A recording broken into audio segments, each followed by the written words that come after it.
Driving licence न होने की सूरत में अक्सर सवार को कानूनी मसाइल का सामना करना पड़ता है, क्योंकि ड्राइविंग करने के लिए लाइसेंस का होना कानूनी तकाजा है। जी हाँ, मोटरसाइकिल सवार हो, गाड़ी हो या कोई और जदीद सवारी, उसे चलाने का अहल होना निहायत जरूरी है और इस अहलियत का certificate traffic licence branch driving licence की सूरत में जारी करता है, जिसके हुसूल के लिए कुछ जरूरी टेस्ट पास करने होते हैं। ड्राइविंग लाइसेंस की अहमियत बताते हुए driving licence branch Clifton sub inspector Abdul haleem कोलाची ने मदनी खबरों से गुफ्तगू करते हुए बताया कि ड्राइविंग लाइसेंस सवार की अहलियत की जमानत देता है, जबकि ड्राइविंग लाइसेंस के हामिल सवार ट्रैफिक मसाइल के हल में भी अहम किरदार अदा करते हैं।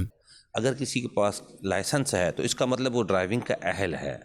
और अगर उसके पास लाइसेंस नहीं है तो वो ड्राइविंग का अहल नहीं है। ड्राइविंग लाइसेंस न होने की सूरत में सवार को किस आजमाइश का सामना करना पड़ सकता है, इस हवाले से उन्होंने बताया कि लाइसेंस न होने की सूरत में खुदा न खास्ता किसी से कोई हादसा रोनुमा होकर वो हादसा किसी की मौत का सबब बन जाता है तो वो कानूनी तौर पर कत्ल खता का इर्तिकाब करता है। एक बंदे को इजाज़त नहीं है गवर्नमेंट की तरफ से, और वो अपनी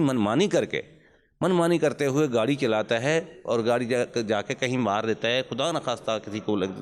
खुद तो अपने लिए जान जोखिम में डालता है, लेकिन आवाम के लिए भी प्रॉब्लम करता है।